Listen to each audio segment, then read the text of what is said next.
Assalamualaikum warahmatullahi wabarakatuh.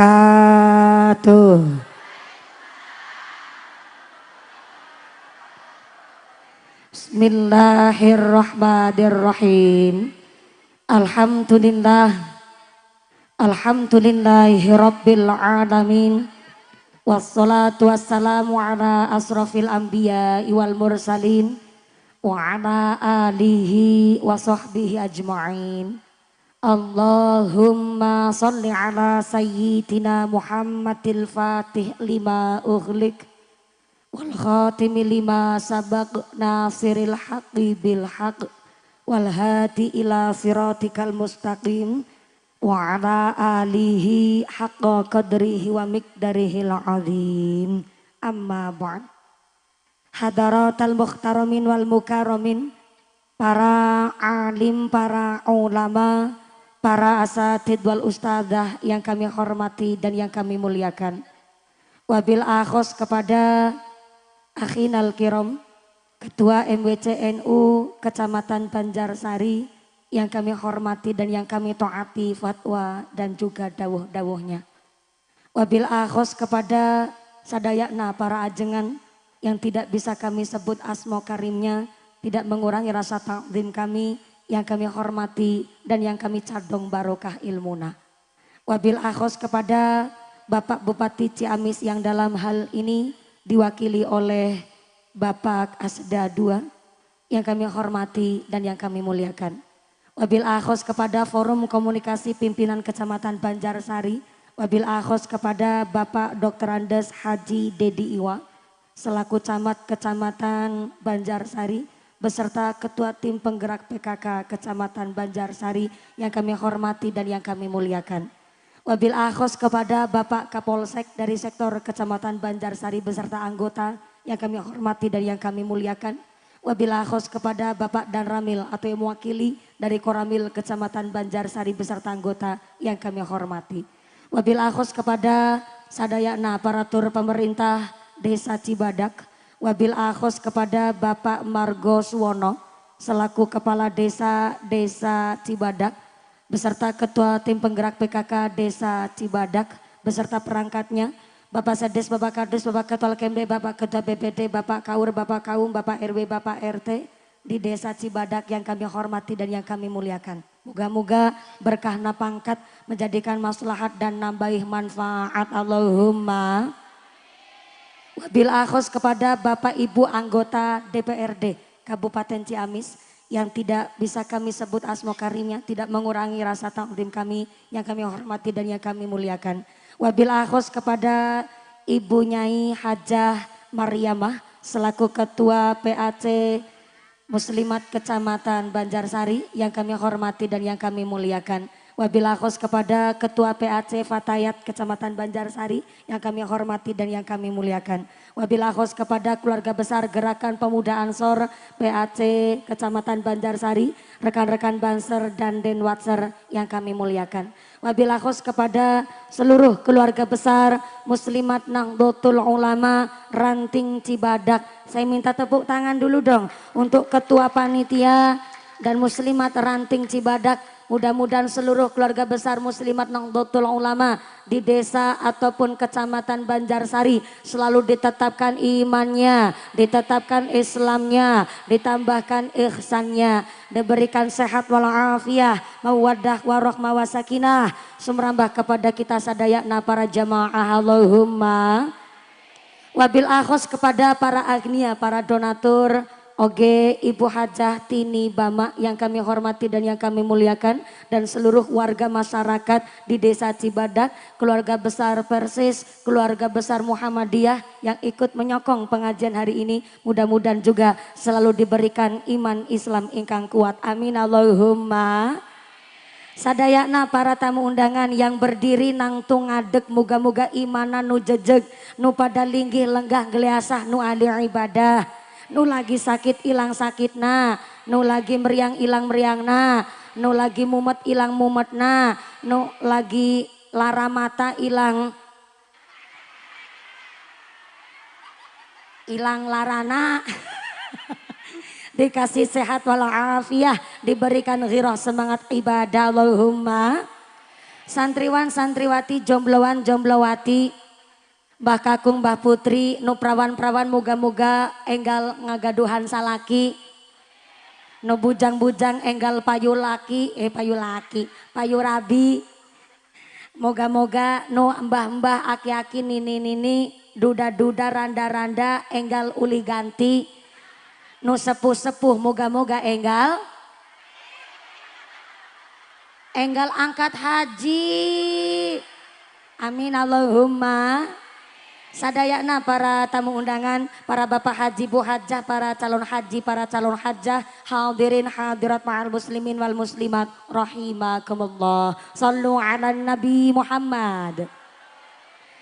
Ada satu ungkapan as-sawab qadru ta'ab, besarnya pahala itu tergantung dari tingkat kesulitan antu ke ibadah. Dina ieu panjenengan sadayana kena srengenge panon poe sampai blobor keringetnya blobor celake, mudah-mudahan ikut blobor segala penyakitnya. Ini kalau panas-panas begini saya orangnya nggak tegaan ibu, berarti ngajinya ente usah lama-lama. Gimana? Nu lama. Bentar, ibu protes emang ikut bayarin tuh? Ikut patungan. Ya Allah, jadi iya judulnya saya Kiai Patungan. Moga-moga anu berkahi, amin Allahumma. Kanjeng Nabi mendawuhkan bahwa ternyata khairun nisa ummati nisaul Madinah. Perempuan yang terbaik umatnya Kanjeng Nabi adalah perempuan Madinah. Kanjeng Nabi bilang begitu, sahabat bertanya, kunaon perempuan wadon Madinah? Ternyata perempuan Madinah kata Nabi, pertama isin wedi karo Gusti Allah, yang kedua isin malu kalau sampai nggak ikut ngaji. Maka hari ini mungkin ada Aisyah datang, betul? Ada muslimat, tentu wong ini acaranya muslimat. Alhamdulillah ogaya fatayat. Maka di dalam kitab Usfuriyah namanya, kitabnya kecil bu. Di dalam kitab Usfuriyah ada satu kisah. Seorang fatayat perempuan Madinah, berarti kan kalau fatayat itu perempuan usia 25 sampai 45 tahun. Itu namanya fatayat. Tapi kalau muslimat itu usia 46 sampai usia lansia, itu muslimat. Jadi kalau ayah di Cibadak ibu-ibu umur 49 tahun masih pakai seragam fatayat, itu namanya fatayat kadaluarsa.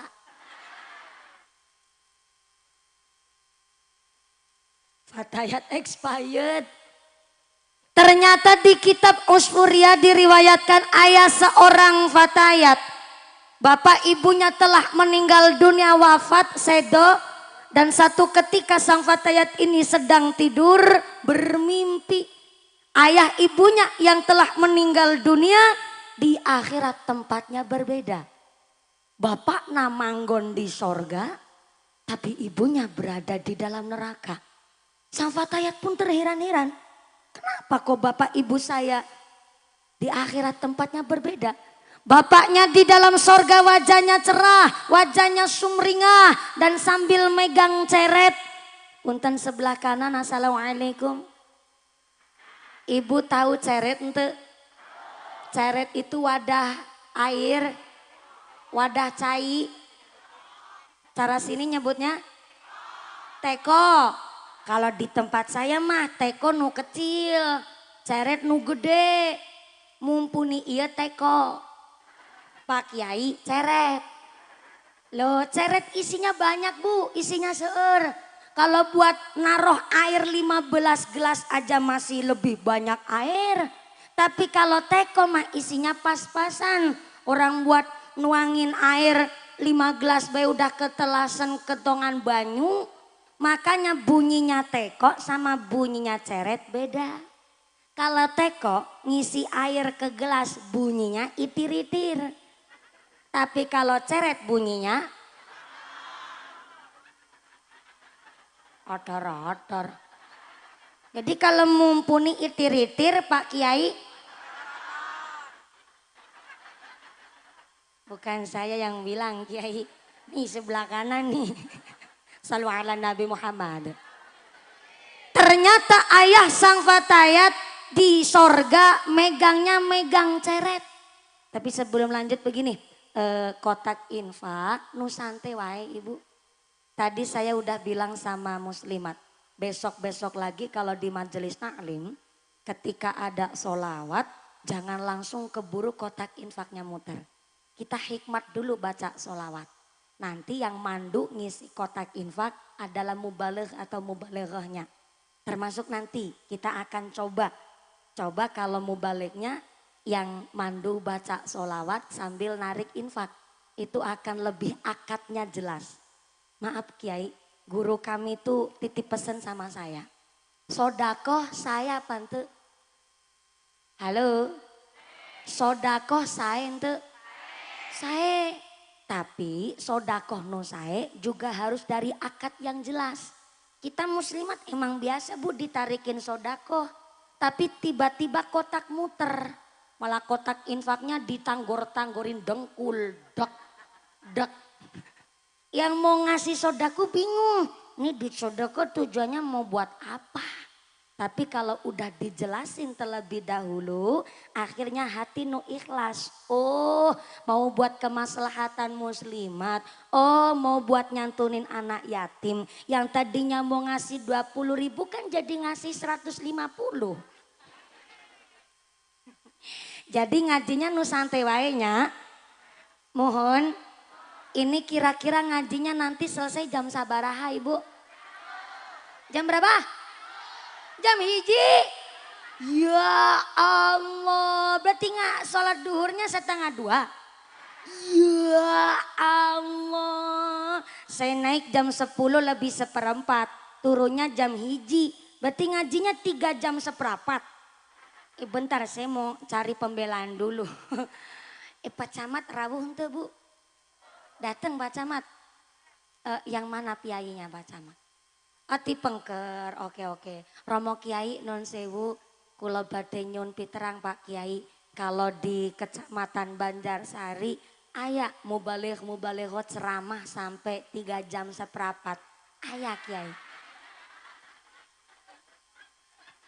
Jangan jadi tukang kompor bu. Kiai itu baru senyum aja udah jujur. Pak Kuwu mana ya Pak Kuwu? Saya Pak Kuwu. Pak Kapolsek yang baloknya masih 2. Nanti pulang dari sini baloknya langsung 3. Amin Allahumma. Mohon izin Pak Kapolsek, saya mau tanya Pak Kapolsek. Di Kecamatan Banjarsari ada mubaligh ceramah sampai 3 jam 1/4. Senyumnya Pak Kapolsek mencurigakan. Soalnya ini senyuman tetap ngebelain masyarakat. Gimana? Oh ya mohon.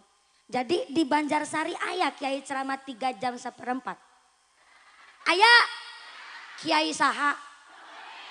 Kah? Nyong. Mumpuni ngaji 3 jam 1/4. Eta ngundang apa ngontrak bu ya Allah. Mudah-mudahan sampai pun acara tidak ada halangan satu apa Allahumma.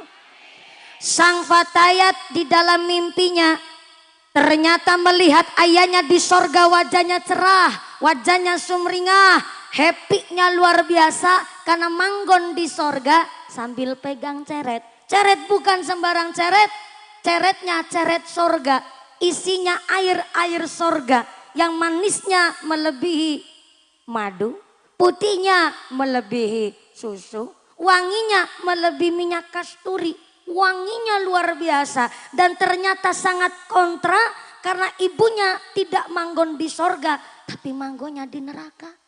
Dan di neraka tiap hari disiksa. Dan hanya pakai secuil kain taplak buat nangkis api neraka. Sehingga sang fatayat teriak-teriak manggilin ayahnya supaya ayahnya nolongin ibunya yang berada di neraka. Pak, Bapana, Sini manggilnya bapaknya apa bapana? Bapana?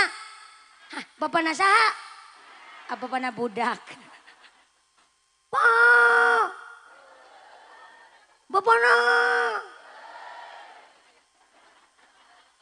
Lah, kan jaraknya jauh Bu, manggilnya aja di sorga.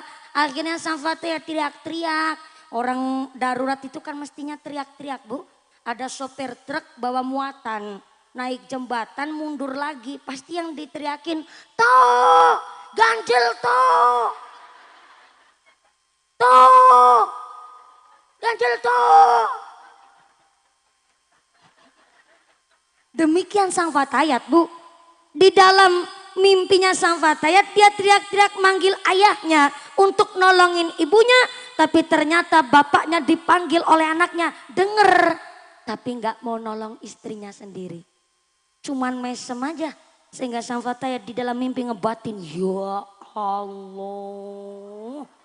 Bapakku. Kok nulungi bojone kurang gelem ya. Apa jangan-jangan biyen waktu urip nang alam dunya hidup dalam satu atap rumah nganti lahir meteng nyong ora pada saling cinta apa ya? Akhirnya sang Fatayat ini lari nguber ke dalam neraka supaya nolongin ibunya, tapi ternyata belum sampai masuk ke dalam neraka, sang Fatayat di depan pintu neraka, lengan kanannya kecipratan api neraka.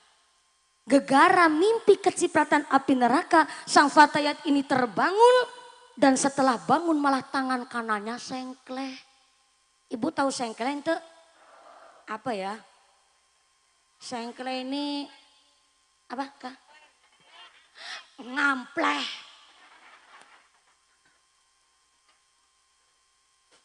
Bareng bangun tangan kanannya ngampleh Bu.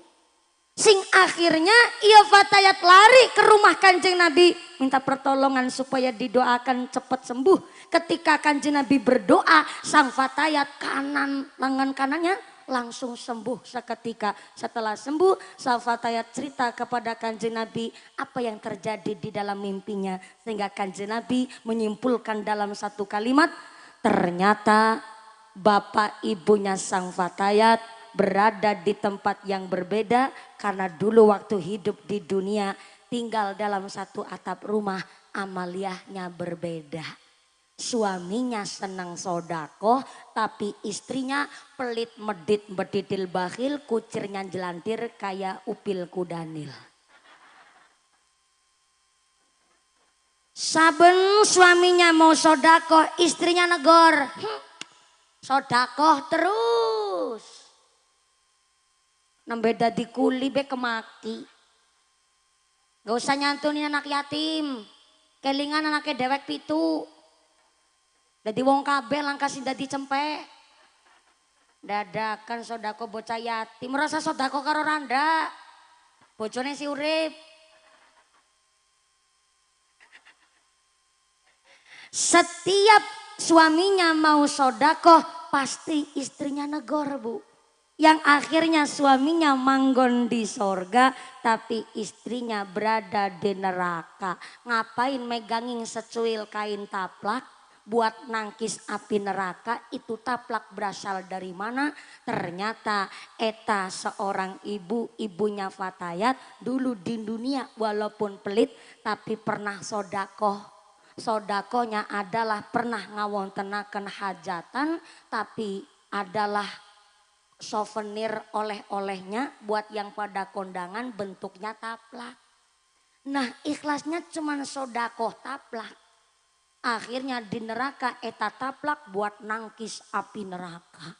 Maka kenapa hari ini muslimat ngawontenaken pengajian semeriah ini sampai panjenengan ikhlas panas-panasan ternyata dalam rangka membentuk ibu rumah tangga nu solihah, pinter ngaos, pinter ngaji, mampu menciptakan generasi yang solih-solihah, generasi yang qurrata ayun, generasi yang menyelamatkan orang tua dunia akhirat. Allahumma amin, Allahumma. Kalau ada yang protes kok muslimat pasti kalau pengajian seragaman. Emang yang kalau nggak pakai seragam bukan disebut muslimat? Maaf, punten-punten Bu. Ini baju muslimat sekedar identitas. Tapi perempuan ibu rumah tangga ngaos ngaji dalam rangka punten, maaf. Bok sampai seorang istri dapat suami ilmu agamanya pas-pasan. Tenang Pak, bapak-bapak. Perempuan ngaji nggak buat minterin suami. Wong wadon pinter ilmu agamanya bukan untuk nyombongin diri sama suami. Tapi seorang ibu rumah tangga ngaji rutinan sama muslimat. Sebab ternyata maaf-maaf, seorang istri tanggung jawabnya besar. Tapi lebih besar tanggung jawab seorang suami. Sampai-sampai seorang istri nggak tahu cara toharoh haid datang bulan. Maaf, suaminya yang tanggung jawab sampai akhirat. Istrinya nggak tahu cara mandi wiladah. Mandi wiladah itu mandi setelah melahirkan. Kok sampai suami nggak tahu cara mandi wiladah yang bagus, baik dan benar. Istrinya nggak dikasih tahu, suaminya yang tanggung jawab sampai akhirat. Mandi wiladah Bu. Sampai ngurusin ari-ari tali pusernya bayi adalah tanggung jawab seorang suami. Tuh mantep apa mantep? Keren apa keren? Tali puser. Ini bukan asal ngomong. Soalnya dasarnya di kitab namanya kitab Majmu. Kitabnya Mbah Soleh Darat. Bahwa ternyata ngurusin tali pusernya bayi adalah tanggung jawab seorang suami. Kalau seorang bapak-bapak ngurusin tali pusar anak sendiri kok nganti kerasa jijih, maka ibarat maaf hidungnya serumpung tapi nggak kerasa. Bentar Ibu tahu serumpung tuh? Serumpung itu nggak punya tulang hidung, bukan sumbing. Maaf ya, bukan lagi body shaming nih. Kalau sumbing, suwing, guing itu artinya maaf nggak punya bibir atas. Tapi kalau serumpung, gerumpung, geruwung itu nggak punya tulang hidung dan nggak punya daging hidung. Jadi hidungnya maaf bablasan kayak terowongan Casablanca. Sampai seorang suami kepala rumah tangga ngurusin ari-ari anak sendiri punya rasa jijih. Ibarat irungnya, hidungnya pangambungna gerumpung tapi nggak sadar. Kadang ada nih bapak-bapak fobia, aduh saya anaknya 5 tapi nggak pernah lihat istri saya melahirkan. Soalnya kalau lihat ibu-ibu persalinan saya nggak kuat. Bolongan cilike samono. Keluar barang gedene samono. Saya nggak tahan. Kalau fobia mah nggak apa-apa, nggak masalah. Cuma ini adalah masalah ngurusin ari-ari tali pusar anak. Itu tanggung jawab seorang suami. Malah kadang-kadang ada tali pusar dicuci di kali. Disusukan. Sambil dikupiak pakai kaki. Malah buat pangan bebek. Maka ada bocah nakal sampai nggak ketulungan. Mungkin dulunya suami atau sebapaknya ngurusin tali pusar anak sendiri dengan rasa jijik. Malah cuma kupiak nangkali. Ya Allah. Ini maaf nih. Makanya Mbah Soleh Darat di kitabnya Kitab Majmu memberikan satu aturan bahwa ngurusin tali pusar seorang bayi ibarat bapaknya lagi ngajarin wudhu sama anak sendiri. Halo? Halo? Saya ulang. Seorang suami dianjurkan kalau ngurusin ari-ari tali pusar bayinya sendiri ibarat lagi ngajarin wudhu sama anaknya. Kenapa saya ngajinya nengok ke sebelah sono Bu? Ya Allah, ini baru pertama kali ayah kiai di P.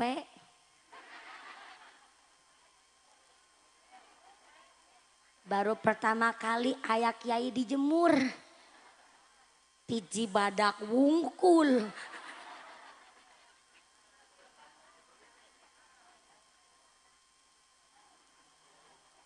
Tapi tenang naon nih Bu. Wong ibu-ibu datang di sini kepanasan, betul? ente kebagian snack. Betul. Makanya mangkate sing gasik. Oh gasik tetap nggak kebagian snack. Moga-moga rezekina tetap nu barokah. Habis tali pusernya dibersihin maka dimasukin ke kendil. Betul. Kendilnya udah terisi tali puser. Kendilnya digantung apa dikubur? Itu syariat yang benar.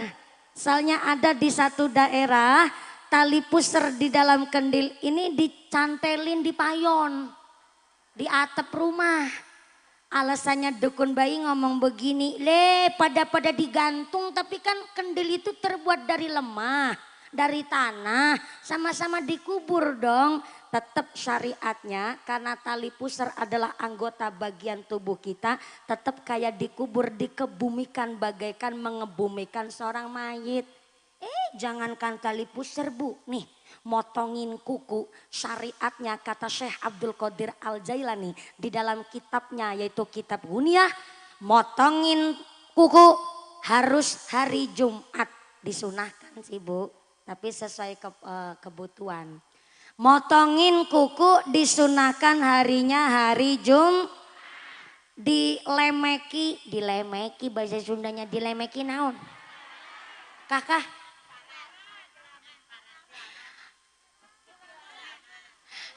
Dilaman. Ditilaman. Bahasa orang Jawa mah dilamaki, disemeki, ditilaman. Ngendikane Syekh Abdul Qadir Al-Jailani motonginnya hari Jumat ditilamanin. Ditilaman kertas atau tisu boleh. Nanti potongannya kuku terus dibungkus sama tilaman itu kertas tisu. Habis dibungkus, dibuntel persis kayak buntel ya mayit lah begitu bu. Nanti terus dikubur. Tidak boleh kuku ini tercecer terbuang sia-sia. Kunaon kata Syekh Abdul Qadir Al-Jailani, motongin kuku kok terus dibuang, disapu, tercecer biasanya buat mainan setan dan iblis. Malah biasanya potongan kuku iya dimakanin setan. Lah kok emang baru tahu? Ya Allah.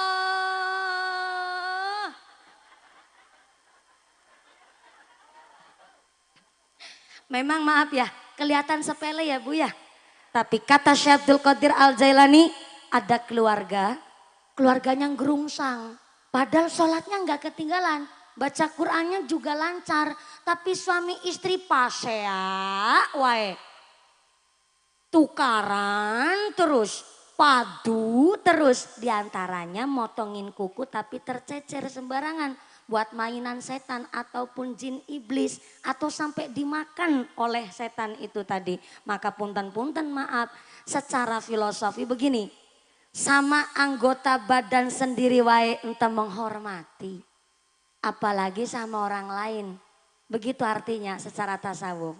Memang kelihatannya sepele, masa iya motongin kuku wae jadi masalah. Ini syariatnya memang begitu. Artinya apa? Kita sama anggota badan sendiri wae, kita wajib saling menghormati. Bahwa Islam itu luar biasa. Gak ada di dunia ini barang dicipta dengan sia-sia. Tak ayah ibu. Ayah orang badannya kebek full dengan tato. Lengan kanan tatona gambar tokek. Lengan kiri tatona gambar kadal. Dodanya tatonya gambar sapi. Perutnya gambar buaya. Bawahnya perut tatonya gambar orai, kepalanya di bawah kloget-kloget.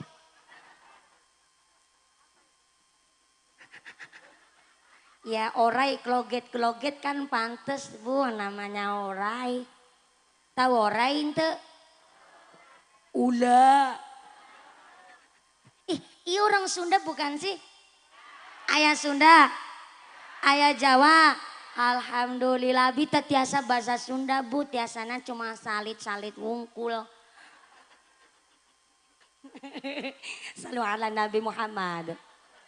Enggak ada di dunia ini barang sesuatu pun dicipta sia-sia, enggak ada. Sampai-sampai namanya ngurusin jenazah, jenazah udah tidak ada nyawanya, tetap syariatnya dirumati secara syariat Islam. Karena menurut kitab Tanwirul Qulub, namanya orang kok nyolati jenazah adalah dianjurkan dengan sir. Ngimami sholat jenazah tetap diucapkan takbirnya agak keras. Tapi disunahkan lagi nggak boleh terlalu keras. Karena orang ngimami sholat jenazah terlalu keras, takutnya mayitnya kaget. Allahu Akbar. Mayitnya kaget. Ternyata menurut kitab Tanwirul Qulub, namanya jenazah waktu lagi disolatin tetap ruhnya itu masih berada di sekitaran jenazah itu tadi. Maka justru ruh setelah pisah dengan nyawa itu tambah cerdas. Tahu satu-satu orang mangkat sholat jenazah niat ikhlas atau tidak, ruh itu tahu. Makanya kenapa sampai detik hari ini setiap ruh, setiap nyawa walaupun jasadnya di dalam kuburan, maka tiap hari ruh itu berdoa. Apa doanya ruh? Allahumma ij'al ahli min ahlil ibadah. Tiap dina doanya begitu. Allahumma ij'al ahli min ahlil ibadah. Ya Allah, tolong jadikanlah anak keturunan saya, anak keturunan yang ahli ibadah. Setiap ruh doanya begitu, Bu. Maka aneh dan pertanyaan yang di luar nurul. Ya nalar. Nggak habis fikri saya. Pikir. Ada keluarga, ada anak ziarah ke kuburan orang tuanya, malah ditanyain togel. Bah, ki nomornya pira, Mbah? Aneh, Bu.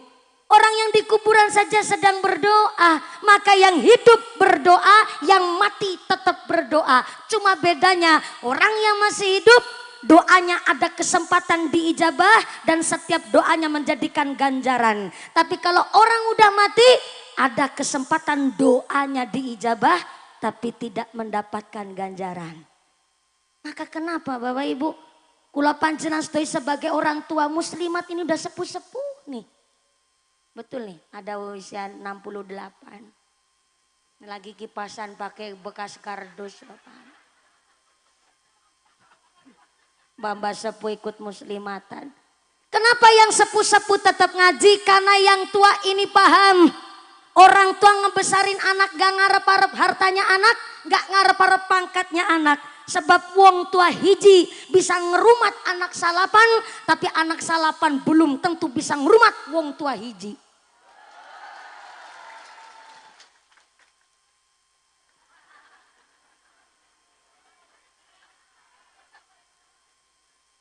Saya anak, panjenengan anak. Kita diingatkan lagi masih di kitab namanya Tanwirul Qulub. Bahwa ternyata, bukan Tanwirul Qulub, salah. Saya ngomong gak pakai nafsu, Bu. Saya ngomong pakai dasar. Saya takut, Bu, kalau ngomongnya saya cuma modal dari internet. Emang besok di akhirat Mbak Google mau tanggung jawab. Sebegini banyak nih orang hadir mau mendengarkan saya ceramah pakai dasar. Ditulis tenanawan, Bu. Di dalam kitab namanya Syarah Sulam Taufik.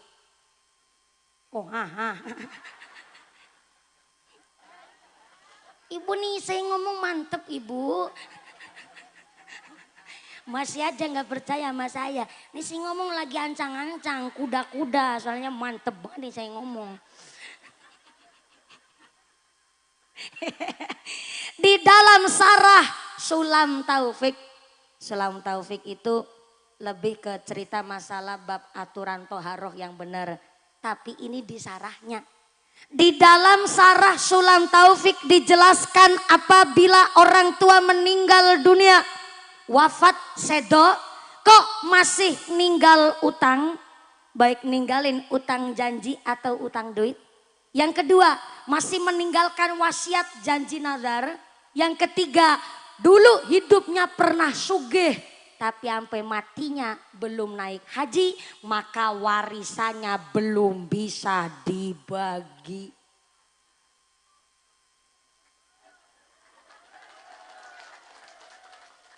Bukan saya yang ngomong, saya cuma nyampein. Saya ulang. Di dalam Sarah Sulam Taufik, kalau ada orang tua meninggal dunia, masih ninggal janji, baik janji utang duit atau janji lesan. Yang kedua, pernah sugih belum lunga kaji. Yang ketiga, ninggal wasiat atau nazar. Kok ahli warisnya memaksa supaya warisannya dibagi, maka ahli warisnya sama saja mangan duit riba.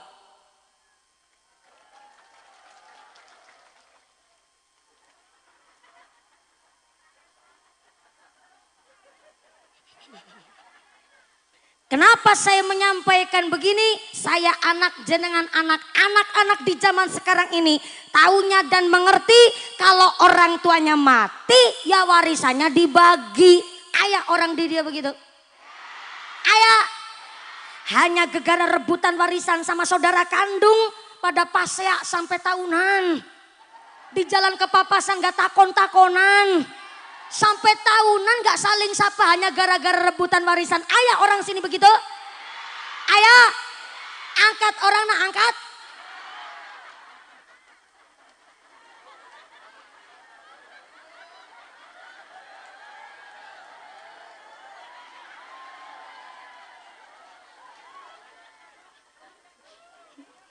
Maaf nih Bu.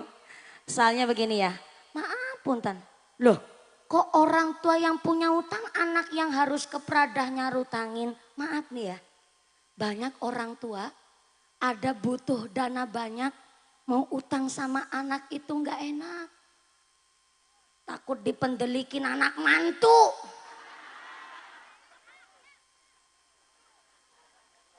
Butuh uang gede mau bilang sama anak sendiri aja nggak enak, takut ngerusuhin usahanya anak. Akhirnya terkadang terpaksa utangnya sama tetangga, utangnya sama saudara. Malah na'udzubillah min dzalik terkadang sampai utang ke rentenir. Makanya di dalam kitab namanya Qurtul Ghais. Qurtul artinya tetes-tetes, Ghais itu artinya pitulungan. Jadi Qurtul Ghais adalah kitab tetesnya pitulungan. Dijelaskan ciri-ciri ahli waris nuwaras.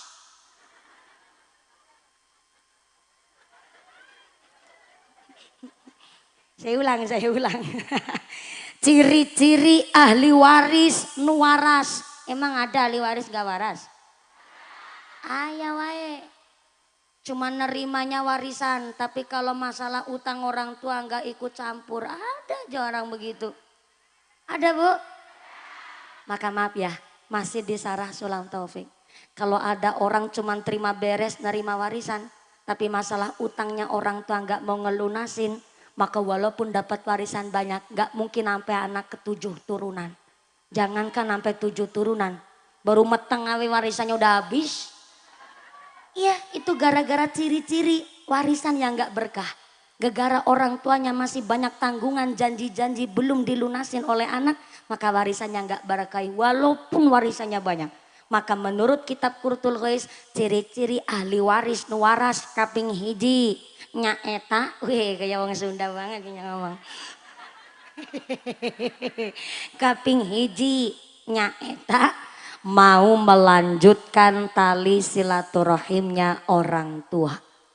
Yang kedua mau ngelunasin tanggungan utang-utang atau janji orang tua. Dan yang ketiga mau melanjutkan amal solehnya orang tua. Maka kata kitab Sarah Sulam Taufik, orang kok pernah sugih, pernah benghar, pernah kaya. Soalnya saya ngomong benghar susah Bu. Begini. Sugih itu bukan fardu. Saya ulang. Sugih bukan wajib fardu, tapi sugih memang perlu. Kenaon kata kitab Azkarun Nawawi, Kanjeng Nabi menganjurkan kita kalau setelah sholat fardu, setelah sholat fardu, lagi sholat fardu, habis baca tahiyat, mau salam, maka setelah tahiyat ditambahin doa, Allahumma inni as'alukal huda wattuqa wal afafa wal ghina. Saya ulang. Ini kata kitab Azkarun Nawawi.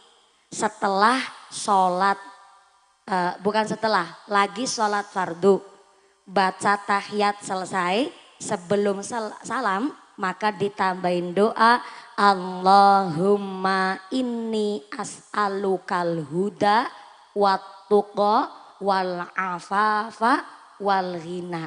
Artinya ya Allah, jadikanlah saya orang yang kuat di dalam ibadah, diberikan hidayah dan diberikan sugih. Sugih. Ada yang ngomong, lah mumpuni saya emang gak butuh suguh lah. Gara-gara panas Bu di sini saya pindah lagi. Sugih memang gak fardu Bu. Tapi ada yang ngomong, lah mumpuni saya mah gak perlu sugih. Yang penting cukup.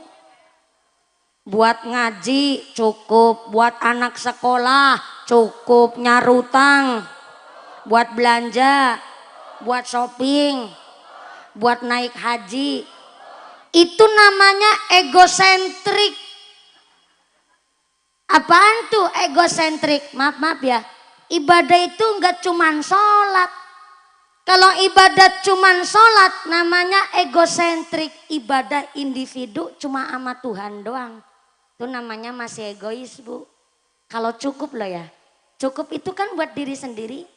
Cukup ini buat mengendalikan. Tapi kalau sugih berarti leuwih. Leuwih bahasa Sundanya naon? Kakak?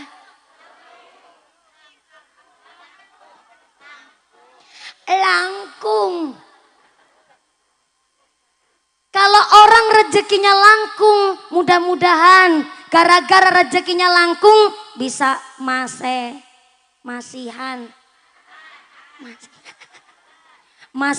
kata tangga, masihan ke anak yatim piatu, bisa masihan ke pondok pesantren, bisa masihan ngebangun masjid. Itu gara-gara rezekinya langkung, cukup untuk diri sendiri.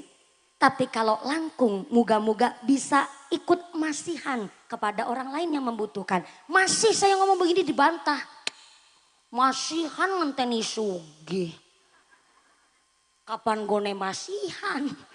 Ini saya ngomong dewek, saya sedang bertengkar dengan pikiran saya sendiri. Gak apa-apa sih Bu, namanya orang mikir. Memang orang harus mumet Bu.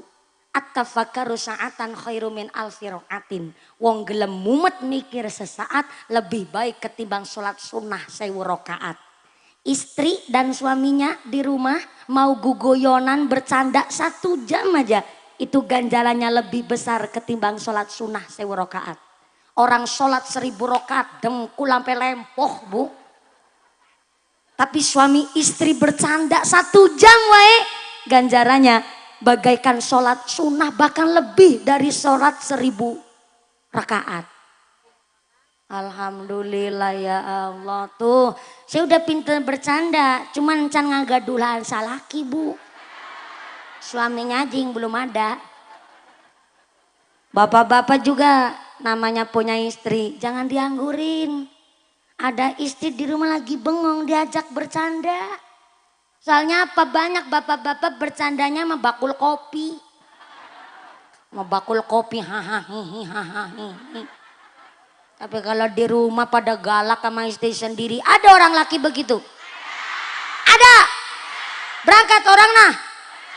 Ya Allah. Ini ngajinya sampai jam hiji kan? Ya cuma takon wungkul.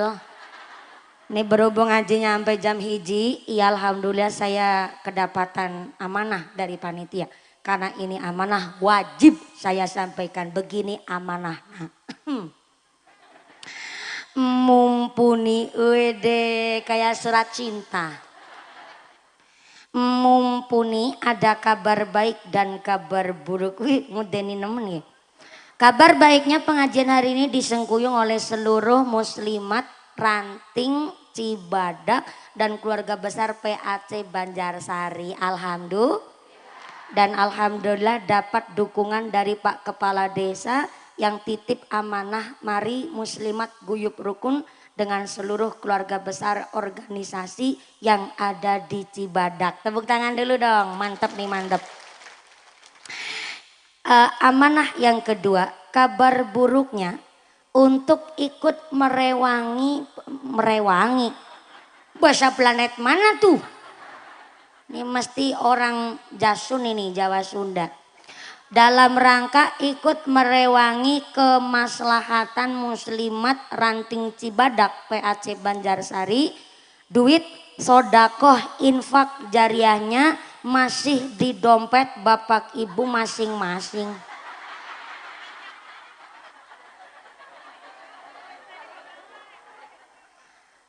Tulisannya begitu. Cuma kebablasan bacanya. Ini punten-punten Bu, yang udah ditarikin infak mau ngasih lagi tenanaon, yang belum ditarikin nanti bareng saya ya Bu. Saya juga ngasih sodakuan, nanti kalau saya nggak ngasih sodakuan nanti tersiar kabar katanya Ustadzah Jarkoni bisa ngajar nggak bisa ngelakonin, kan repot Bu. Jadi nanti sodakonya dimulai dulu dari saya. Nah kalau jenengan masih hana eta sesuai kemampuan. Sesuai nu jadi soang telurnya segede telur soang, nu jadi bebek telurnya segede telur bebek, nu jadi ayam telurnya segede telur ayam, nu jadi burung merpati telurnya segede burung merpati, nu jadi manuk piit. Tak usah memaksakan diri telurnya segede telur soang, karunya tuh sampai dobolen. Sesuai iya, kalau sesuai kemampuan ibu-ibu nanti persiapan ngerogosak dompet. Ini asisten saya yang jilbab ungu, walaupun asisten bude saya tapi yang ngemasukin duit bude saya, tapi kan duitnya saya Bu. Ya kan takutnya jenengan salah paham. Nanti kotak infaknya dimulai dari saya, terus kotak infaknya muter. Ibu persiapan ngerogosak dompet. Mau jadi soang apa jadi piit? Jadi piit apa jadi soang? Jadi soang? Mentalnya orang Banjarsari, mentalnya wong sugih. Cita-citanya pingin jadi soang. Soang adalah telurnya ukurannya paling gede. Berarti duit ukuran paling gede 100. Soang 100, bebek 50, ayam 40, manuk darah 30, berarti manuk piit berapa? 2000. Ya Allah, jauh banget kaceke. Lagi merpati aja ngasih 30, masa piit 2000. Ale-aline sakeong-keong. Gelangnya salengan dipakai kabeh. Kalungnya panjang nyampe budel. Masa ngasih cuman 2000 ya isin akar budele. Monggo kotak infaknya muter, bisa dimulai dari atas dulu sini monggo. Sinambi baca sholawat sasarangan. Iya kotak infak bukan untuk nambahi amplopnya mumpuni. Bu Camat gak ngasih juga gak apa-apa Bu Camat, saya tahu gaji camat itu gak seberapa. Jauh sama amplop saya sepanggung. Kalau ke rumah lah si mada mending gajian plus bengkok sekalian Bu. Tapi kalau camat cuman gaji buta. Punten bercanda ya Bu Camat ya Allah. Jangan nangis Bu Camat ya Allah. Saya sudah membuat camat nangis.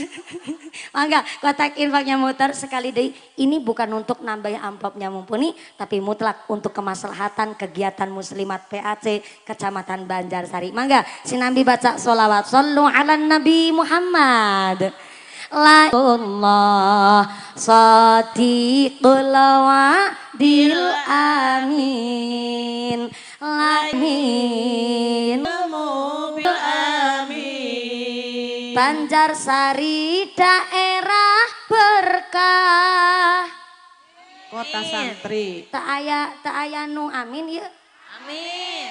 Banjarsari daerah na berkah. Amin ya Allah. Para santri soleh soleh. Amin ya Allah. Ya Minum jamu cengkeh muslimat lemu gelange akeh. Bu, La ilaha illallah. Bu, ayah tetangga nikmatna motor NMAX baru, rumahnya bagus, gelangna seueur, jenengan seneng tuh, senyumnya mencurigakan. Ayah orang gelangna seueur, kita muslimat nu husnudon. Oh gelangna seueur anu celengan, celengan, ibu tahu celengan tuh? Tabungan. Oh anaknya tilu, nomor tilu masih MI, nomor 2 na MTS sambil mondok, anak nomor hijina kuliah sambil mondok oge, mesti butuhna seueur pisan, berarti eta gelang anu tabungan. Boksa waktu ayah butuh mendadak bisa buat nutup kebutuhan. Oh gelangna seueur celengan, celengan. La ilaha illallah al-malikul Haqul mubin Muhammadur Rasulullah Sadiqul wa'dil amin. Salu ala Nabi Muhammad. Ya Rabbi sholli alaih.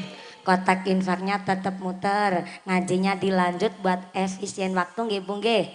Masalul ladzina yunfiquna amwalahum fi sabilillah kamathali habbatin ambatat sab'a sanabila fi kulli sumbulatin mi'atu habbah. Wong sodakoh ibarat seorang petani nandur biji hiji tukulnya 7. Halo. Assalamualaikum. Sebelah kiri masih sadar? Alhamdulillah. Ente ngantuk Bu? Saya khawatir Bu. Ngajinya panas enggak mungkin ngantuk. Ya sambil dikipasin silo juga masa merem-merem lama-lama ngantuk Bu. Apalagi jam-jam 11 begini nih. Di kelas lagi ngantuknya luar biasa kalau di kelas Bu. Makanya saya ngecek dulu takutnya saya jauh-jauh datang ke sini ditinggal ngantuk. Yang ngantuk sih nikmat, tapi kan kalau ngantuk kan kebangetan. Gedang kluduk godonge sengkleh, wong ngantuk lambena.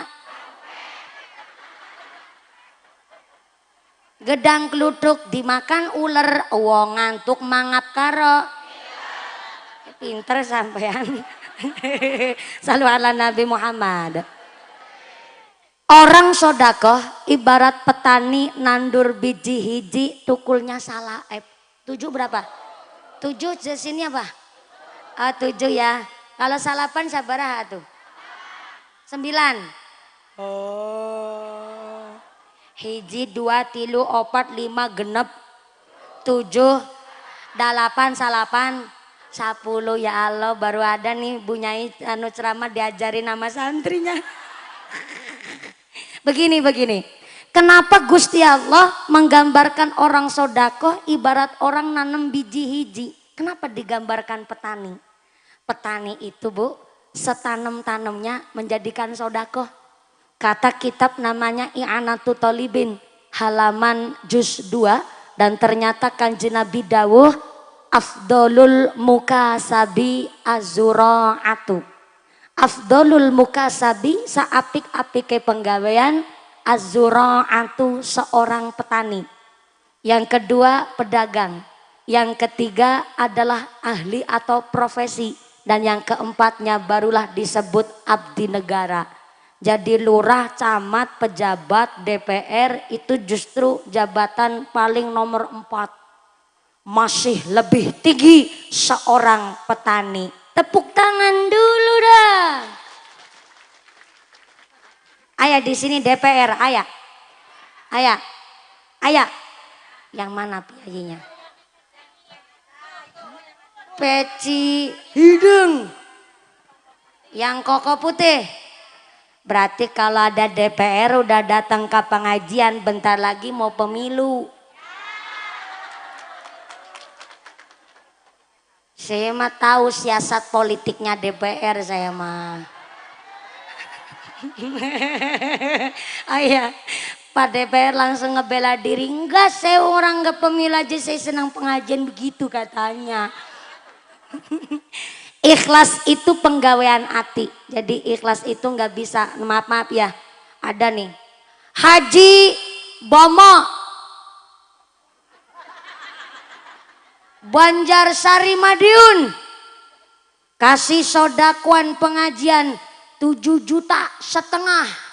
Ada yang gerundeng di belakang, nggak ikhlas. Sambil disebut namanya mah nggak ikhlas. Kata siapa? Disebut atau tidaknya seorang agnia bukan barometer ikhlas dan tidaknya satu amal. Kenapa? Sahabat bertanya, "Ma huwa ikhlas ya Rasulullah?"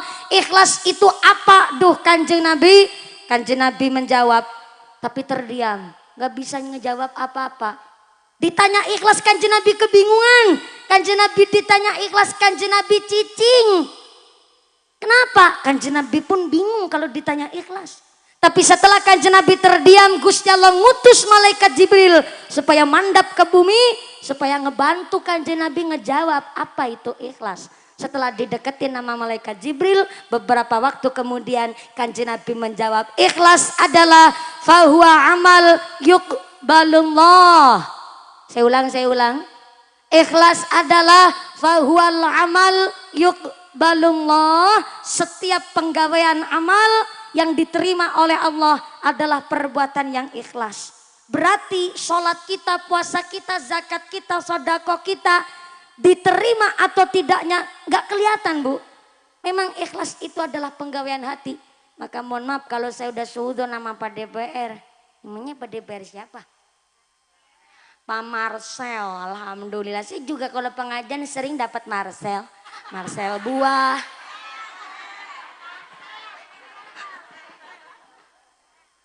Marcel. Ya, Marcel yang artis apa bukan? Bukan, ini Marcel yang calon DPR. Subhanallah. Udah jadi? Mau nyalon Dede? Ya Allah, orang nguman-ngumani. Pak Marcel jadi DPR udah berapa kali periode, Pak? Baru 1. Ini rencana mau 2. Ya Allah, mangas banget. Pak Marcel nyalon DPR mau 2 kali ini. Alhamdulillah saya jadi DPR dari tahun 95, Pak. Kalau Pak Marcel kan DPR Dewan Perwakilan Rakyat. Saya DPR Durung Payu Rabi. Dari tahun 95 sama sekarang, ya Allah. Lama banget ya Bu, bukan promosi, informasi. Promosi, emang saya dagangan apa? Nggak usah dipromosiin mah, masih enggak nih jual murah.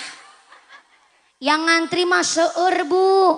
Saya sampai 27 tahun belum ngagaduhan salaki, bukannya nggak laku ya, sorry hello. Saya sampai detik hari ini belum nikah karena maaf punten non sewu, belum ada laki-laki yang beruntung mendapatkan saya.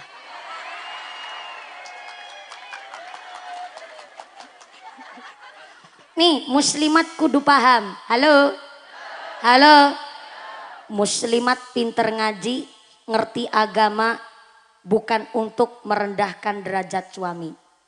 Wong wadon ngaji di pesantren, habis ngaji terus kuliah sampai S2, setinggi-tingginya perempuan di dalam kuliah, punya jabatan, punya titel, ataupun gajinya lebih gede ketimbang suaminya. Kalau ngerti agama, gak mungkin menyepelekan suaminya.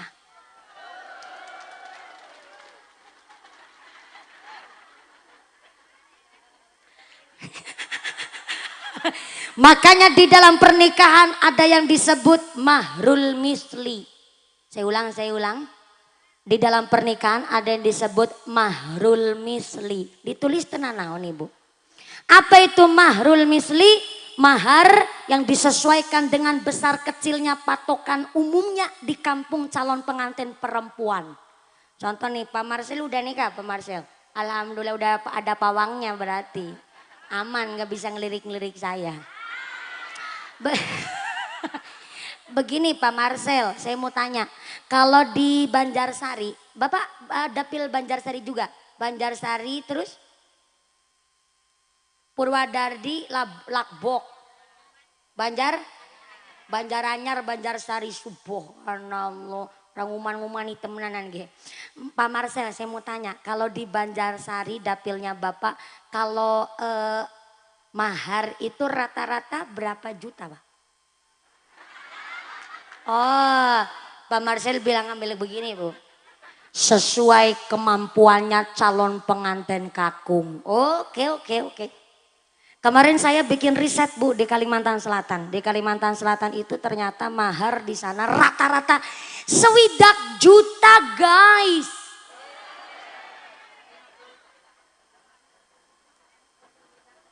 Lah memper maklum kenapa? Di Kalimantan Selatan mahar sampai 60 juta karena di sana rata-rata pengusaha bos iler. Iler bukan sembarang iler, ilernya iler manuk walet Bu. Jadi di sana iler manuk walet itu 1 kilonya paling murah 9 juta per kilo. Dan paling mahal sampai pernah menembus 29 juta per kilonya. Ekspornya ke Cina. Di Cina kalau udah masuk ke hotel bintang 5, maka 1 porsi makanan yang dasarnya adalah sarang manuk walet di sana dibanderol sampai 4,9 juta. Iler Bu ya Allah. Gak usah tanya ilernya sampean. Orang saya sama iler sendiri aja ogah saya Bu. Di sana pengusaha iler walet dan yang kedua kelapa sawit. Jadi kalau di sana 60 juta rupiah mahar rata-rata paling murah itu wajar. Karena di sana orang-orang benghar. Dan di sini di Banjarsari jawabannya Pak Marcel sesuai kemampuannya calon pengantin kakung. Umpama nih buat gambaran aja biar hukumnya ini jelas.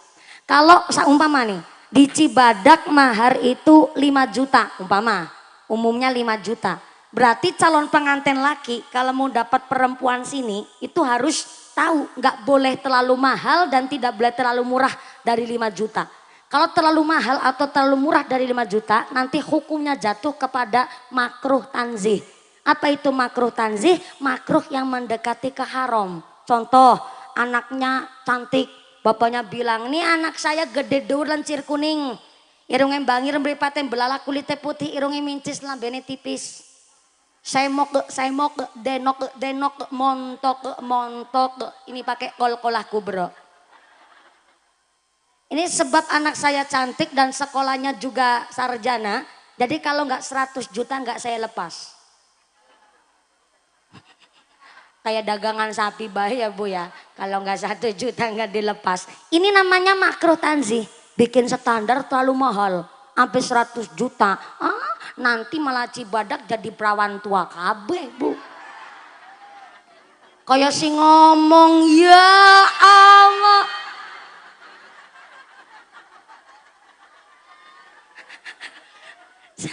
Baru kali ini nih ada pengajian nyebut bunyanya perawan tua. Baru ya di Cibadak. Mendung belum tentu hujan. Yang PDKT belum tentu jadian. Yang pacaran belum tentu kepelaminan. Yang jomblo belum tentu kesepian.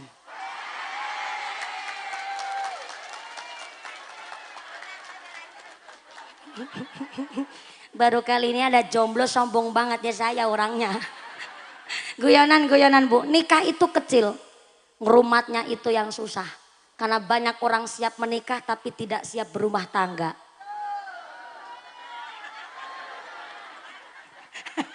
Ceramah sombong baik dari tadi, maaf bercanda-bercanda ya Bu ya. Tapi memang betul, banyak orang siap menikah tapi belum siap berumah tangga. Makanya kenapa ini saya lagi menjelaskan nih makruh tanzihnya orang yang buat mahar terlalu tinggi itu makruh tanzih. Makruh yang mendekati ke haram. Terlalu murah dari standar nggak boleh. Karena walaupun nikah cincin besi sah buat nikah. Walaupun maharnya cincin terbuat dari besi sah nikahnya tapi kurang syarat maharnya. Kemarin kejadian di Jawa Timur ada seorang perempuan menerima mahar dari suaminya berupa sebuah linggis. Sah nikahnya, tapi tetap kurang syarat maharnya. Makruh tanzinya, ya maaf ya Bu, tetangga kan mesti pada ngegosip, ih terima nampak linggis ya, berarti ngesok malam pertama ya dilinggis. Kalau kuping nak kandel tebel, imannya kuat silahkan mangga, tenan naon. Tapi makruh tanzinya kalau cuma sebuah linggis, khawatirnya kalau si istri berumah tangga dengan itu laki terbentur masalah, mesti istrinya ngodek-kodek. Apalagi marahnya cuma linggis. Ih, istri kan kalau marah sukanya ngungkit-ngungkit. Pak, jadi suami saya nggak usah kebanyakan pola. Bapak nikah sama saya kan cuma modal linggis-linggis wungkul. Suaminya ngejawab, ye, cuma linggis wungkul. Tapi kue be anak yang nganti 5. Khawatirnya di situ Bu, kalau terlalu murah masalah linggis mahar, maka kenapa muslimat tetap ngaji, tetap ngaos, supaya apa? Enggak kebablasan.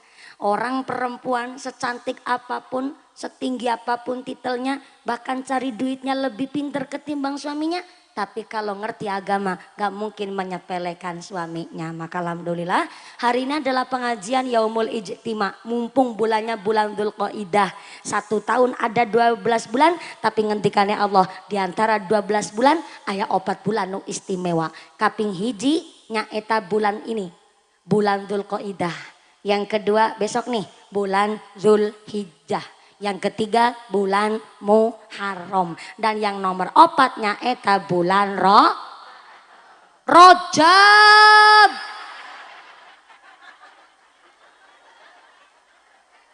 Ramadan. Nang ngarep dewek. Banter. Salah. Kalau Ramadan Sayyidus Syuhur, bulan rajanya bulan. Tapi kalau Rajab ini termasuk dalam rangkaian yang ngendikannya Allah di dalam Al-Quran 4 bulan yang istimewa. Ini urutan, tapi memang Rajab agak bisa sorangan. Yang 3 gandengan, Dzulqa'dah, Dzulhijjah, Muharram. Nu nomor 4-nya Rajab, Ramadan. Cuma samanya rohnya wungkul Bu. Dzulqa'dah ini persiapan besok Dzulhijjah kita ngelakonin Idul Adha, yaitu ibadah kurban. Maaf punten. Anu Paku di sana ya? Oh di kantor. Paku di kantor ayana Mas Marcel Bu, ya Allah. Mas Marcel ya. Kiai ngapunten Kiai, saya tanya di Kiai, kalau tanya Mas Marcel ini iklannya terlalu banyak Bu, ya ikut ngamplopin enggak? Kiai, saya mau tanya Kiai, kalau di Cibadak punten pisan, besok kira-kira nyembelih kurbannya sapinya berapa, kambingnya berapa? Subhanallah, kiainya jawab katanya sampai nggak bisa dihitung. Ya Allah, sombong banget. Berarti orang Cibadak orang nasuge. Allahumma. Bagi yang sugih, yang kaya, yang mampu punya sunnah muakkadah untuk melaksanakan ibadah kurban. Tapi kalau wong sugih tidak berkesempatan lakoni kurban, ya nggak apa-apa sih. Cuman masa ya rumahnya lantai 2, motornya NMAX PCX, cincinnya sakeong-keong, gelangnya salangan dipakai semua, cincinnya gede, kalungnya sampai puser, sampai wudel, masa pedus si jora ketuku, kan isin karo wudel Maka jeung Nabi kasih sunnah nih, kalau yang sugih tidak berkesempatan ngelakoni kurban, tetap ketika Idul Adha kita dianjurkan nyembelih ingon-ingon sendiri yang berbentuk unggas. Saya ulang nih. Sugih, kaya, mampu, kok tidak berkesempatan kurban, ya nggak apa-apa. Tapi tetap dianjurkan untuk nyembelih ayam, Bu. Ibu punya ingon-ingon tuh? Apa ingon-ingon ah? Ayam. Kucing, ya Allah kucing.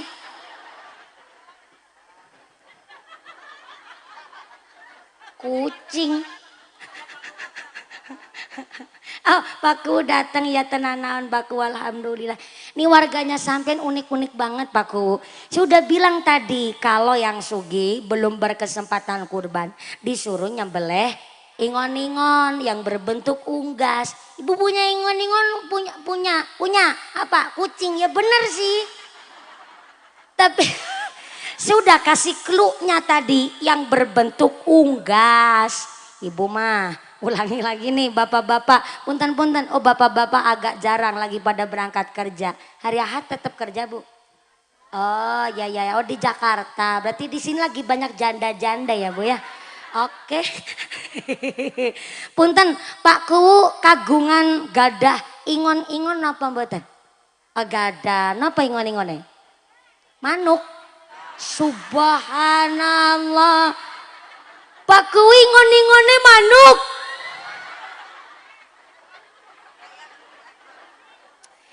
Ya manuk juga unggas sih. Tapi kan rada berbahaya. Pertama jarang dagingnya. Yang kedua apalagi manuk yang teu aya matana. Aduh, repot deh. Jangan disembelih Pak Ku. Itu cuman hiji-hiji na wungkul.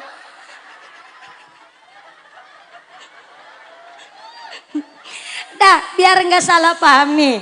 Sunnah dari Kanjeng Nabi yang sugih yang kaya belum berkesempatan kurban, tetap pas hari raya Idul Adha nyembelih ingon-ingon yang berbentuk unggas, ayam, bebek, itik, mentok, mangga. Yang gak punya ingon-ingon gimana? Beli daging ayam sama buka jimada, bama. Beli daging ayam setengah kilo tenanaon, dimasak sendiri pas hari raya Idul Adha, dimasak rica-rica. Kenapa yang sugih yang gak berkurban tetap dianjurkan nyembelih hewan ayam? Karena dalam rangka menghilangkan rasa tomak, menghilangkan rasa rakus, menghilangkan rasa serakah. Sunnah Kanjeng Nabi, wong sugih yang tidak berkurban tetap nyembelih ayam dalam rangka menghilangkan rasa geragas. You know geragas? Geragas is a mangas. Mangas is a apa wae doyan. Aya di sini orang benghar sugih geragas. Aya wong sugih geragas eta anu sugih tapi nggak kurban tapi ngarep-arep bagian. Malah sengaja kawit pagi hari raya Idul Adha nggak masak. Nunggu nganti cengklungan. Jare lurah Cibadak, sapina 6 likur. Kambingnya sampai nggak bisa dihitung. Mas sampai jam 4:30 sore dagingnya nggak nyampe sini. Kayak guys terlanjur bumbune diuleg.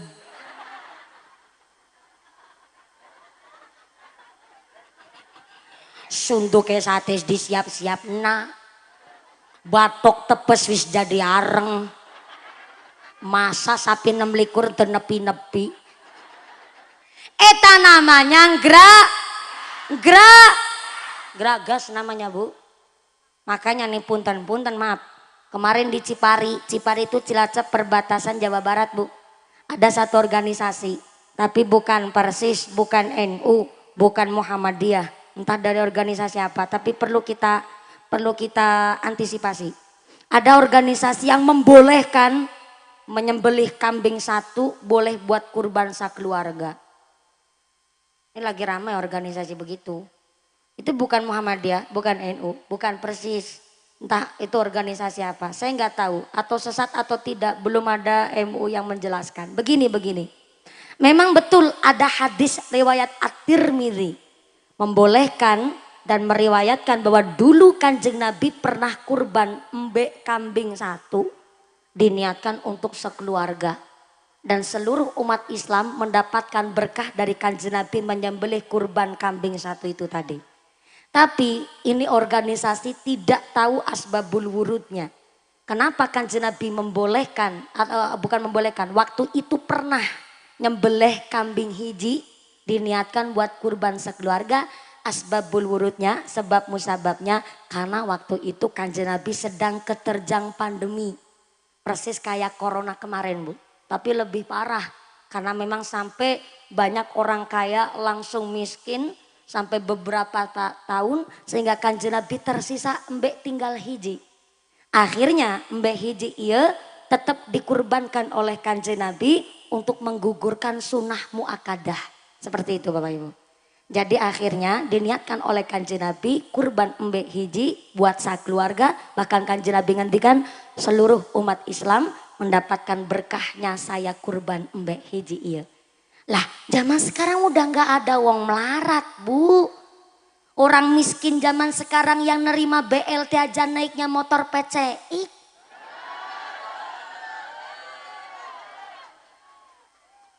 Orang sekarang yang nerima BLT wae rumahnya gedongan. Keramiknya granit marmer. Dia sudah nggak ada orang miskin. Di zaman kita nggak ada satu kampung miskin semua, nggak ada Ibu. Bahkan sekarang banyak organisasi dari para agnia dermawan, salah satunya adalah guru saya di Malaysia.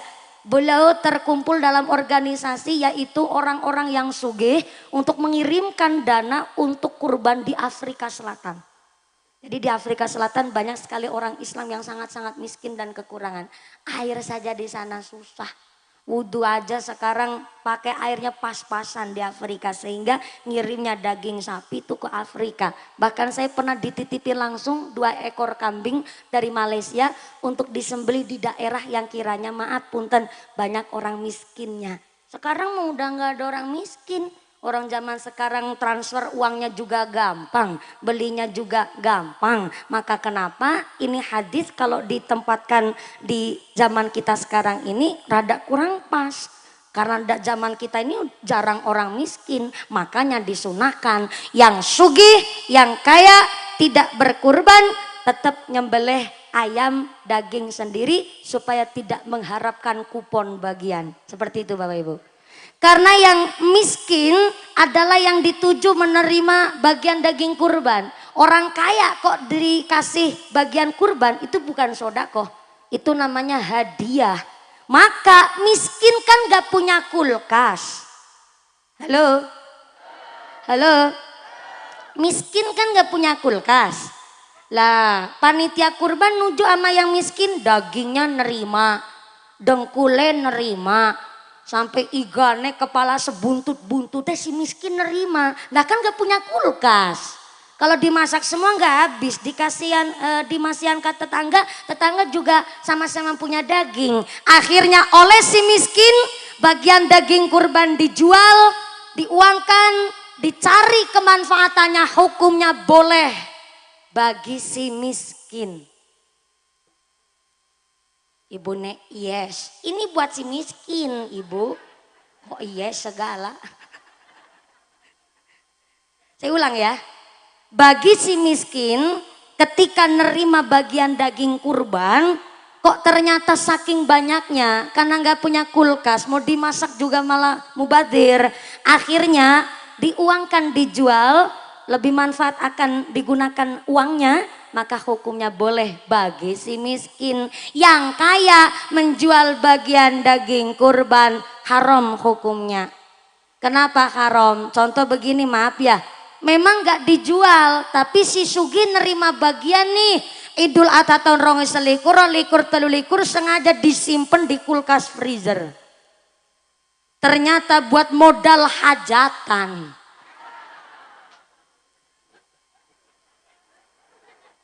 Ayah orang sini begitu. Ayah.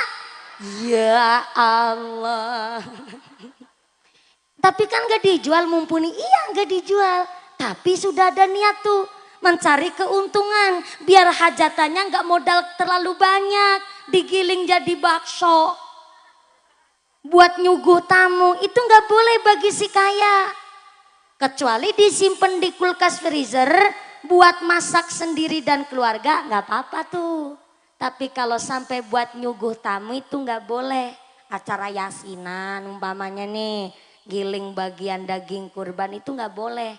Kalau buat yang sugih, tapi kalau yang miskin boleh. Begitu Bapak Ibu. Supaya nggak salah paham, karena memang di zaman kita banyak wong sugih tapi nggak sadar. Katanya sugih masih nerima BLT ngarep pupun bagian, bukan orang sini, orang sono. Jam sabaraha Ibu? Jam 10. Jam 10. Jam 10 waktu Indonesia Cibadak. Di Cibadak jamnya mundur. Di Cibadak pinter. Aku yang dipinterin soalnya. Ini jam, ya Allah, jam 12 kurang 20 menit. Sini kalau sholat duhur jam berapa? Oh 2:30. Saya dari rumah sengaja lebih awal Bu, karena muslimat ini rata-rata di mana-mana kalau pengajian sukanya molor. Tapi saya bilang, ayo kita tunjukkan nih, muslimat kudu disiplin. Jangan sampai kita pakai seragam muslimat, sholatnya seringnya terlambat. Makanya saya bilang sama pengurus, sama kepanitiaan, kalau banyak sambutan silakan. Banyak penampilan silakan. Yang terpenting mulainya lebih awal. Kalau ngajinya begini kan enak Bu.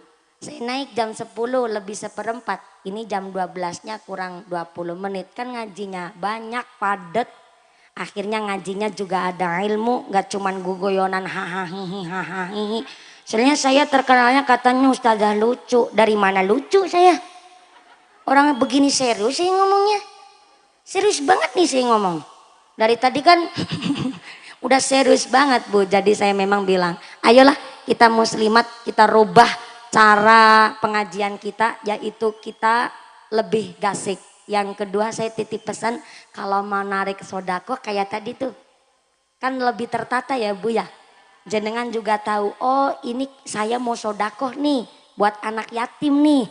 Jadi akhirnya akadnya jelas. Jadi besok-besok lagi kalau mau ada tarikan infak sodako dan ternyata mubalehonya memang ceramah dikasih waktu jam 10 sampai jam 12, berarti kan waktunya panjang tuh. Bisa buat narik supaya dipimpin sholawat, saling mendoakan dan lain sebagainya. Alhamdulillah ini jam 12 kurang 1/4, insya Allah tos cukupnya Bu. Tos cukupnya Bu. Belum? Ya, pancen manusia itu langkah cukup ya Bu.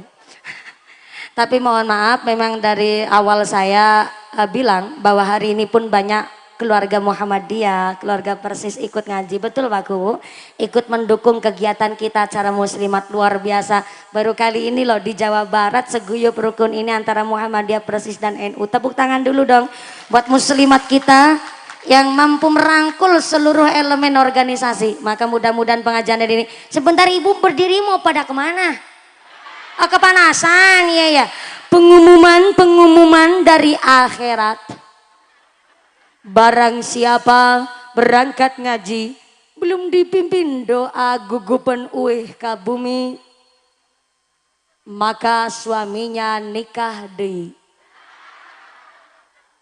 Jangan pulang hula Ibu, kita nunggu doa yang nanti akan diimami langsung oleh Romo Kiai. Saya belum mampu untuk memimpin doa. Yang pertama saya santri, yang kedua santri itu tugasnya tabarukan sama Kiai. Jadi sumangga doa akan diimami langsung oleh Bapak Kiai. Yang pertama Bapak Bupati atau yang mewakili dari keluarga besar asisten Bupati. Dan terima kasih Pak Forkompincam, Bapak Camat sareng Ibu Pak Kuwu sareng Ibu. Terima kasih telah mau mendukung keluarga besar. Oh ya Pak Marcel yang manggut-manggut lagi nungguin saya ngucap Pak Marcel. Pak Marcel juga Bapak Ibu anggota DPRD ataupun alhamdulillah Romo Kiai yang kerso hadir langsung untuk saling mendoakan pengajian hari ini. Setelah doa usai mudah-mudahan kita pulang dengan tidak ada halangan satu apa, bisa bertemu lagi di lain majelis. Amin Allahumma. Kita ditetapkan imannya, ditetapkan Islamnya, ditambahkan ihsannya, husnul khatimah pungkasan yuswa. Amin Allahumma. Segala kekurangan mohon maaf yang sebesar-besarnya. Usikum wa nafsi bitakumullah. Wassalamualaikum warahmatullahi wabarakatuh. Waalaikumsalam warahmatullahi warahmatullahi wabarakatuh. Doa diimami oleh Bapak Kiai Sumangga. Sallu ala Nabi Muhammad. Sallu ala Nabi Muhammad. Taqabbalallahu minkum. Kepada Bapak Rois Surya diminta untuk memimpin doa. Sekali lagi kepada Bapak Rois Surya dimohon untuk memimpin doa.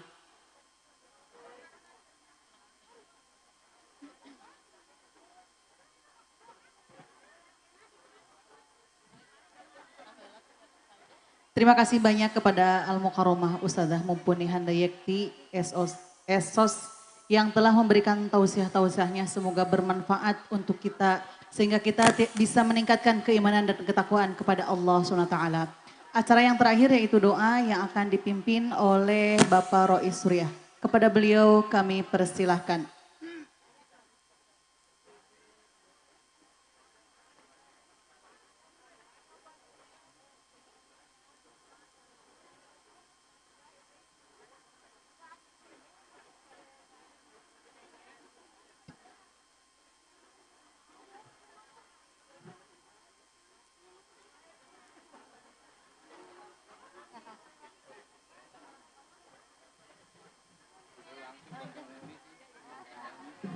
Assalamualaikum warahmatullahi wabarakatuh. A'udzubillahi minasyaitonirrajim. Bismillahirrahmanirrahim. Allahumma shalli ala sayyidina wa ali sayyidina Muhammad.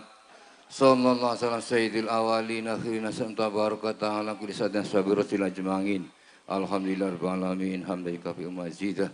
Ya Rabbana alhamdulillah kama yanbahi li jalali wajhikal karim wa adimi sultanik. Allahumma sallim ala sayyidina wa sadana amwalana min afadi dunya wa adabil akhirah. Allahumma sholli wa ya Allah bisatika jami. Allahumma sholli sholatan tunjina biha min jamil ahwali wal afat wa